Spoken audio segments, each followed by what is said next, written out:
Poké fans, Michael here. You see our new logo? You see our new logo? Is it nice? Am I right or am I right? The new logo was made by The Iron Gaming, whose channel link I posted down in the description. Thank you! It's time for another top 5 video. I haven't done one of these since February, which admittedly is too long. So, I'm doing one now. Yay! For this one, I wanted to count down something in the Pokemon world that wasn't Pokemon. Or animals that should be Pokemon. So I decided to count down the top 5 cities and towns within the Pokemon world. These were determined by many factors, but the main ones were aesthetic appeal, nostalgia, and how likely it would be that I'd want to live there. So without further ado, here are the top 5 cities and towns within the Pokemon world. Number 5. Verdanturf Town. I tend to like places that are lush and pleasant, and Verdanturf Town fits that mold pretty nicely. Verdanturf is such a nice little town. Nothing major happens in it, but I think that's part of its appeal. It's a nice place to have a calm, relaxed life when you're not out adventuring. Lush grass grows everywhere and the air is extremely clean. It's like one really big inhaler. It also has a really nice location. Rustboro City isn't that far of a trek, and Mauville is an even easier trip.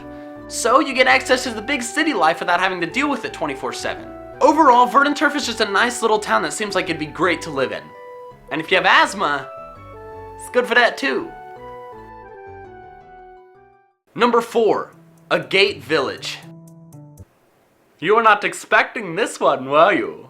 No, you did not see this coming. First off, for those of you who didn't play Coliseum or XD, find a way to do so. The games are spectacular. But anyways, the Ore region is one big desert, so finding this lush and green place filled with trees and water was really great.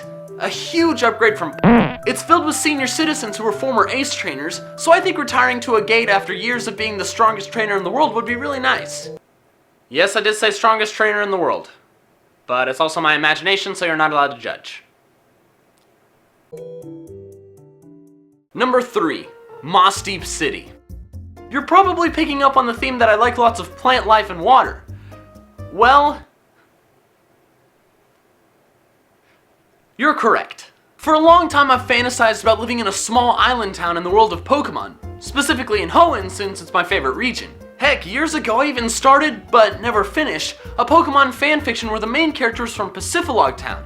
Except in the story I made Pacifilog an island like it was in the anime, since that just seemed like the more fun place to live as opposed to living on floating rafts. I actually would have had him live in Mossdeep, but the story had to do with the Regis, so Pacifilog's location was crucial to the story. But if I'm not worried about a story, I would love to live in Mossdeep. It's a small but not too small island town with cool architecture and access to lots of other smaller islands to explore. Having the space center there is cool too, bringing a lucrative industry to an island that may otherwise be kinda isolated. Dewford is another cool island town in Hoenn, but it was always too small and too isolated for my taste.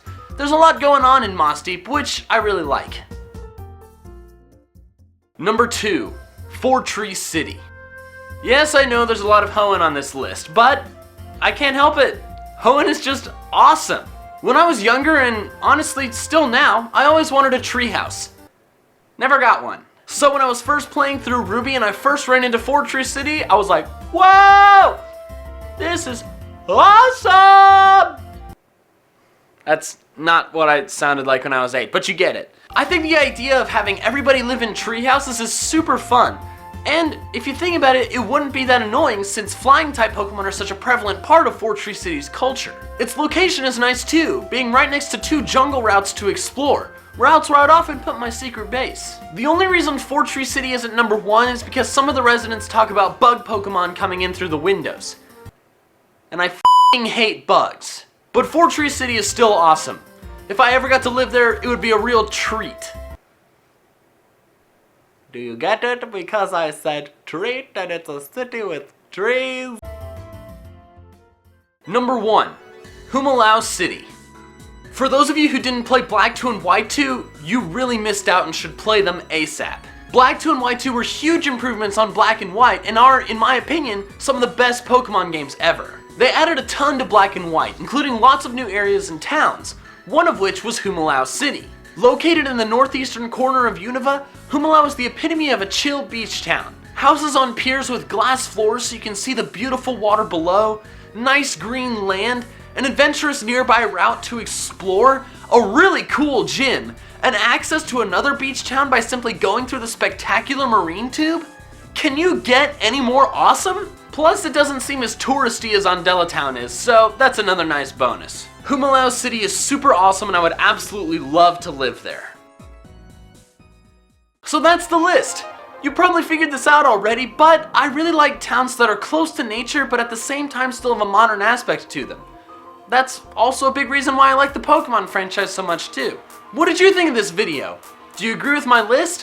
What are some other Pokemon towns and cities that are some of your favorites? Let me know in the comments below! Alright, that's all I have for now, so until next time, Pokefans. Gotta catch them all.